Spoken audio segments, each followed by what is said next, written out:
ക്ഷണിക്കുന്നു.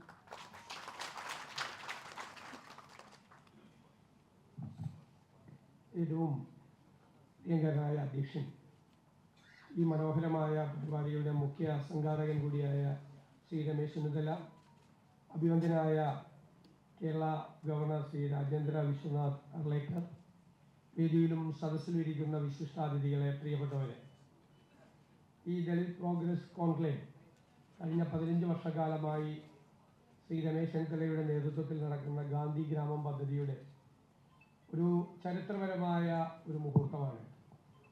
ഇത്തരമൊരു വലിയ പരിപാടി സംഘടിപ്പിച്ചതിന് ഞാൻ ആദ്യമായി നിങ്ങൾക്ക് എല്ലാവർക്കും വേണ്ടി അദ്ദേഹത്തെ ഹൃദ്യമായി അഭിനന്ദിക്കാൻ ഈ അവസരം വിനിയോഗിച്ചു. നമ്മുടെ നാട്ടിൽ ഈ വിഷയം ഏറ്റവും കൂടുതൽ ചർച്ച ചെയ്യപ്പെടേണ്ട ഒന്നാണ്.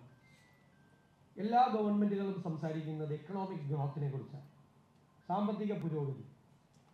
സാമ്പത്തിക പുരോഗതി എന്നുകൊണ്ട് അവർ അർത്ഥമാക്കുന്നത് GSDPയുടെ വളർച്ച, GDPയുടെ വളർച്ചയാണ്. പക്ഷെ യഥാർത്ഥത്തിൽ ഒരു overall improvement in the society എന്ന് പറയുന്നത് ഈ GDPയിലെയും GSDPയിലെയും ഗ്രോത്താണ്. പ്രശസ്ത സാമ്പത്തിക ശാസ്ത്രജ്ഞനായ തോമസ് പിക്കറ്റി പറഞ്ഞിട്ടുള്ളത്, ഇക്വാളിറ്റി എവിടെയുണ്ട്, എൻവയൺമെൻ്റൽ സസ്റ്റൈനബിലിറ്റി എവിടെയുണ്ട്, അവിടെയാണ് ഗ്രോത്ത് ഉണ്ടായി എന്ന് നമുക്ക് പറയാൻ കഴിയുക എന്നുള്ളതാണ്. ഇന്നത്തെ ഏറ്റവും ദൗർഭാഗ്യകരമായ കാര്യം എന്താ? എല്ലാ ഗവൺമെൻറ്റുകളും പ്ലാനിങ് ഉപേക്ഷിക്കുകയാണ്. എല്ലാവരും പ്രോജക്റ്റിൻ്റെ പുറകിലാണ്. All the governments, the union government as well as the state governments in India are giving up the planning. They are all behind projects. എന്താണ് പ്ലാനിങ്ങിൻ്റെ പ്രത്യേകത?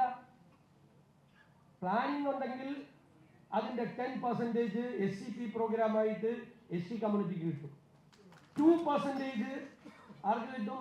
ST കമ്മ്യൂണിറ്റിക്ക് കിട്ടും. കിട്ടുമല്ലോ, ഉറപ്പാണല്ലോ.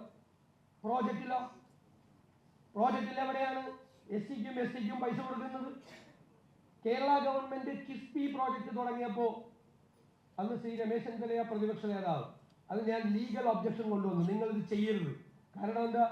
ഈ പ്രോജക്റ്റിൽ ഈ ദളിത് സമൂഹങ്ങൾക്ക് ഒരു പൈസയും കിട്ടാൻ പോകുന്നില്ല. പ്ലാനിങ്ങിലാണെങ്കിൽ ഉറപ്പായി കൊടുക്കണം. SCPയും STP പ്രോജക്റ്റും നടക്കുന്നത് ഒബ്ലിഗേഷനാണ്, ലീഗൽ ഒബ്ലിഗേഷനാണ്, കൊടുത്തേ മതിയാവും. കഴിഞ്ഞ ആഴ്ച ഞങ്ങൾ നിയമസഭയിൽ കൊണ്ടുവന്നു 30,000 കോടി രൂപ. ഇതിന്റെ പൈസ എവിടെ നിന്നാണ്? കിഫ്ബിയുടെ പൈസ സഞ്ചിത നിധിയിൽ നിന്നാണ്, കൺസോളിഡേറ്റഡ് ഫണ്ടിൽ നിന്നാണ്.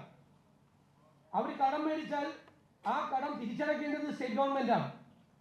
ഈ പണം പ്രോജക്റ്റിലേക്ക് മാറ്റി. നിങ്ങൾ കേൾക്കണം, 30,000 കോടി രൂപ ഇതുവരെ ചെലവാക്കി. 30,000 കോടി. എത്ര കിട്ടണമായിരുന്നു? പ്ലാനിലായിരുന്നെങ്കിൽ 3,000 കോടി SC കമ്മ്യൂണിറ്റിക്ക് കിട്ടണമായിരുന്നു. 30,000 കോടി രൂപ കിഫ്ബി പ്രോജക്റ്റിൽ ചെലവാക്കിയപ്പോൾ ഇവർക്ക് കിട്ടിയത് 81 കോടി രൂപ, 3,000 കോടിക്ക് പകരം. കണക്കാണ്, ഞങ്ങൾ നിയമസഭയിൽ പറഞ്ഞതാണ്. 3,000 കോടി രൂപയുടെ പ്രോജക്റ്റാണ് കിട്ടാതെ പോയി. പ്രോജക്റ്റായി പോയതിൻ്റെ പേരിൽ 81 കോടി രൂപ കിട്ടിയത്. മനസ്സിലായല്ലോ? അപ്പോൾ എത്ര നഷ്ടം പ്രോജക്റ്റിൻ്റെ പുറകെ പോയതുകൊണ്ട്. പ്രോജക്റ്റിന് ഒരു സോഷ്യൽ ഇക്വിലിബ്രിയം ഇല്ല, ഒരു കമ്മിറ്റ്മെന്റ് ഇല്ല, ഒന്നുമില്ല. പ്രോജക്റ്റിന് വേറെ അട്രാക്ഷൻ ഉണ്ട്, അത് ഞാൻ പറയുന്നില്ല. കാര്യം അറിയാമല്ലോ, പ്രോജക്റ്റിനുള്ള അട്രാക്ഷൻ എല്ലാവർക്കും അറിയാമല്ലോ. ഇനി വേറൊരു കാര്യം, കേരള ഗവൺമെന്റിന്റെ പ്ലാൻ എടുത്തു നോക്കാം. 2019-20 പ്ലാൻ എമൗണ്ട് 30,000 കോടി രൂപ. ഇത് എത്രയാണ്? 24-25, 25-26 ആകുമ്പോൾ ഈ 30,000 കോടി രൂപയുടെ പ്ലാൻ യഥാർത്ഥത്തിൽ ഇപ്പോൾ 50,000 കോടി രൂപ ആകണമായിരുന്നു. എല്ലാ വർഷവും 5-10% കൂടി.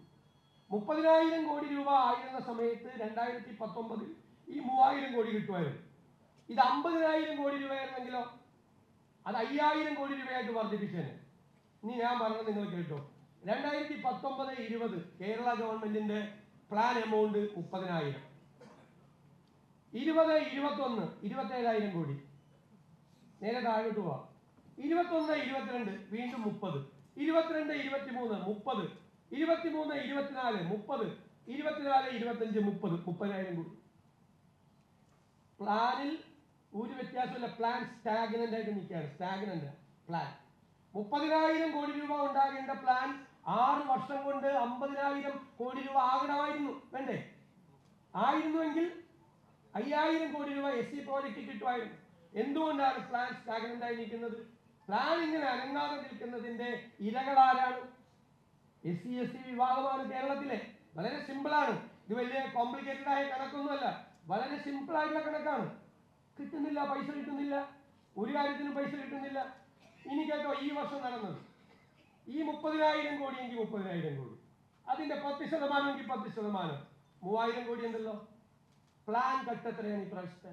പ്ലാൻ സൈസ് കട്ട് ചെയ്തു 500 കോടി രൂപ SC കട്ട് ചെയ്തു, 112 കോടി രൂപ ST കട്ട് ചെയ്തു. പ്ലാൻ കട്ടും കഴിഞ്ഞ് പിന്നെ വേറെ എത്ര പൈസ ഉണ്ട്? 5,000 കോടി കിട്ടേണ്ട സ്ഥലത്ത് 2,500 കോടി പോലും ഇല്ല. ഇനി ഈ പ്ലാൻ കട്ട് ചെയ്തു, ബാക്കി പ്ലാൻ ചെലവാക്കണ്ടേ? ഞങ്ങൾ 3 ദിവസം മുമ്പ് നിയമസഭയിൽ പറഞ്ഞു, ഇതുവരെയുള്ള പ്ലാൻ എക്സ്പെൻഡിച്ചർ എത്രയെന്നറിയോ? 54%. അപ്പോ 3,000 കോടിയിൽ നിന്ന് 500 കോടി കട്ട് ചെയ്തു, അതിന്റെ 54%. എത്രയാ? 5,000 കോടി ചെലവാക്കേണ്ട സ്ഥലത്ത് 1,500 കോടി രൂപ പോലും ചെലവാക്കുന്നില്ല എന്ന് യാഥാർത്ഥ്യം അറിയണം. ഇതാണ് നടക്കുന്നത്. ഇതാണ് മിക്ക സംസ്ഥാനങ്ങളിലും കേന്ദ്ര ഗവൺമെന്റും. കേരളത്തിൽ നമ്മളിത് കീനായിട്ട് വാച്ച് ചെയ്യുന്നതുകൊണ്ടാണ്. കഴിഞ്ഞ ആഴ്ച കേരളത്തിന്റെ നിയമസഭാ ചരിത്രത്തിൽ ആദ്യമായി നമ്മൾ ഈ സബ്ജക്ട് കൊണ്ടുവന്നു. ഇത് എവിടേക്ക്? ഇപ്പോ നേരത്തെ SC/STക്ക് പ്രത്യേകമായ ഹൗസിംഗ് പ്രോജക്റ്റുകൾ ഉണ്ടായിരുന്നു. ഇപ്പൊ ഇതിൽ മിക്സ് ചെയ്തു. ഏതിൽ? ലൈഫ് മിഷനിൽ. ഫണ്ട് കിട്ടിയിരുന്നത്ര ഇപ്പൊ കിട്ടുന്നുണ്ടോ? അതിന്റെ പകുതി വീടുകൾ നിർമ്മിക്കാൻ പറ്റിയിട്ടില്ല. പകുതി വീടുകൾ നിർമ്മിക്കാൻ പറ്റിയിട്ടില്ല. പിന്നെ 4 ലക്ഷം രൂപ, 6 ലക്ഷം രൂപ STക്ക്. എല്ലാ SC/ST വീടുകളും റിമോട്ട് ഏരിയയിലാണ്, ഒരു 90% ഇല്ലേ? ഈ റിമോട്ട് ഏരിയയിലേക്ക് ഈ കെട്ടിട നിർമ്മാണ സാമഗ്രികൾ എത്തിക്കുന്നതിന് തന്നെ ഈ പൈസ. നിങ്ങൾ നോക്കിക്കോ, ST വീടുകൾ നോക്കിക്കോ, വാതിലില്ല, ജനലില്ല, അത് തേച്ചിട്ടില്ല, അതിന് ഫ്ലോറിംഗ് ഇല്ല. കാരണം കംപ്ലീറ്റ് ചെയ്യാൻ പറ്റുന്നില്ല. കംപ്ലീറ്റ് ചെയ്ത എത്ര വീടുണ്ട് കേരളത്തിൽ SC/STക്ക്? ഈ ലൈഫ് മിഷൻ തുടങ്ങിയിട്ട് അതിന്റെ പകുതി പൈസ പോലും, വീട് പണിയാൻ ആവശ്യമായതിന്റെ പകുതി പൈസ പോലും ചെലവാക്കുന്നില്ല. മാത്രമല്ല, കോമൺ പർപ്പസിൽ കൊടുക്കുന്ന പൈസ കൊടുത്താൽ മതി. SC/STക്ക് എല്ലാവർക്കും 4 ലക്ഷം രൂപ, SCക്ക് 4 ലക്ഷം രൂപ മതിയോ? അങ്ങനെയാണോ ചെയ്യേണ്ടത്? അതൊരു 10 ലക്ഷം രൂപയാക്കി വർദ്ധിപ്പിക്കണ്ടേ? STയുടെ 15 ലക്ഷം രൂപയാക്കി വർദ്ധിപ്പിക്കണ്ടേ? ഏറ്റവും വലിയ പ്രശ്നം ഭൂമി പ്രശ്നമാണ്. കേരളത്തിൽ density of population is too much അല്ലേ? ജനസാന്ദ്രത വളരെ കൂടുതലാണ്. കിഴക്ക് ഫോറസ്റ്റ് ആക്ട്, പിന്നെ തണ്ണീർത്തട നിയമം, ഇവിടെ CRZ, ഇതെല്ലാം കഴിഞ്ഞ ഭൂമി കുറച്ചേ ഉള്ളൂ. ഈ ഭൂമി കൊടുക്കാൻ പറ്റുന്നില്ല. പിന്നെ മലയോരത്ത് ജീവിക്കുന്ന ആളുകൾ വൈൽഡ് ലൈഫ് അറ്റാക്കാണ് അല്ലേ? വൈൽഡ് ആനിമൽസിന്റെ അറ്റാക്കാണ്. അതിന് ഏറ്റവും കൂടുതൽ ഇരകളാകുന്ന ആരാണ്? ഏറ്റവും കൂടുതൽ SC/ST വിഭാഗത്തിൽപ്പെട്ട ആളുകൾ കൂടിയാണ് ഈ വന്യജീവികളുടെ ആക്രമണത്തിൽ കേരളത്തിൽ ഏറ്റവും കൂടുതൽ പ്രശ്നം ഉണ്ടാക്കുന്നത്. ആരോഗ്യ രംഗത്ത് ഈ ST മേഖലയിൽ എന്തെല്ലാം അസുഖങ്ങളാ, എത്ര ശിശുമരണങ്ങളാണ് നടക്കുന്നത്. കേരളം പോലുള്ള എന്താ വലിയ അഹങ്കാരമാണ് കേരള മോഡൽ. അതൊക്കെ പോയി. ഇവിടെ ഒരു കുഞ്ഞെങ്കിലും അസുഖം മൂലം മരിക്കുന്നുണ്ടെങ്കിൽ ഒരു കേരള മോഡലിനെ കുറിച്ച് ഞാനോ നിങ്ങളോ ഗവൺമെന്റോ ആരും അഭിമാനിക്കണ്ട. അട്ടപ്പാടിയിൽ എത്ര ശിശുമരണങ്ങൾ ഉണ്ടായി, ഇപ്പോഴും എത്ര പേർക്ക് സിക്കിൾ സെൽ അനീമിയാണ്.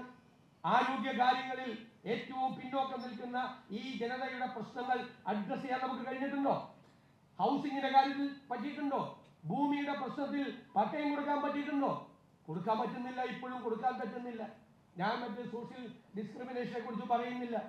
ഇവരെല്ലാവരും സംസാരിച്ചു. ബഹുമാനപ്പെട്ട പെരുമാവളവനും അദ്ദേഹമല്ല പ്രകാശ് അംബേദ്കറും എല്ലാം സംസാരിച്ചു. രാജ്യത്തുടനീളം ഏറ്റവും കൂടുതൽ അക്രമങ്ങൾക്ക് ഇരകളാകുന്നത് ഈ പാവപ്പെട്ട മനുഷ്യർ തന്നെ, ഒരു സംശയമില്ല. അപ്പം നമുക്ക് ഭരണഘടനയിൽ പ്രൊട്ടക്ഷൻ ഉണ്ട്. Article 14, 15, 16, 17 and of course Article 46. There are provisions in the Constitution. അല്ലെ? ഈ ഡിസ്ക്രിമിനേഷനെതിരായിട്ടുള്ള പ്രൊട്ടക്ഷനുള്ള പ്രൊവിഷൻസ് ഉണ്ട്. നമുക്കത് നീതിപൂർവ്വം നടപ്പാക്കാൻ പറ്റുന്നുണ്ടോ? ഇക്വാലിറ്റി, സമത്വമാണ്. നൂറ്റാണ്ടുകളോളം ജീവിതത്തിന്റെ പിന്നാമ്പുറങ്ങളിൽ കിടക്കുന്ന പാവപ്പെട്ട മനുഷ്യരെ ജീവിതത്തിന്റെ മുഖ്യധാരയിലേക്ക് കൈപിടിച്ച് കൊണ്ടുവരാൻ കഴിയുമ്പോൾ മാത്രമാണ് നമുക്ക് കിട്ടിയ സ്വാതന്ത്ര്യം അർത്ഥപൂർണമാകുന്നത്. ഇന്ത്യയിലെ സ്വാതന്ത്ര്യ സമരം നടന്നത് രാഷ്ട്രീയ സ്വാതന്ത്ര്യത്തിന് വേണ്ടി മാത്രമല്ല, അതോടൊപ്പം സാമൂഹ്യ നീതിക്ക് വേണ്ടി കൂടി നടത്തിയ ഒരു സമരമായിരുന്നു എന്നുള്ള യാഥാർത്ഥ്യം തിരിച്ചറിയാൻ. ഞാൻ ദീർഘിപ്പിക്കുന്നില്ല, ഗവർണർ അടക്കം സംസാരിക്കാനുണ്ട്, ദീർഘമായി കടന്നു പോകുന്നില്ല. ഇത് കേരളത്തിന്റെ വിഷയമാക്കി നമുക്ക് മാറ്റണം.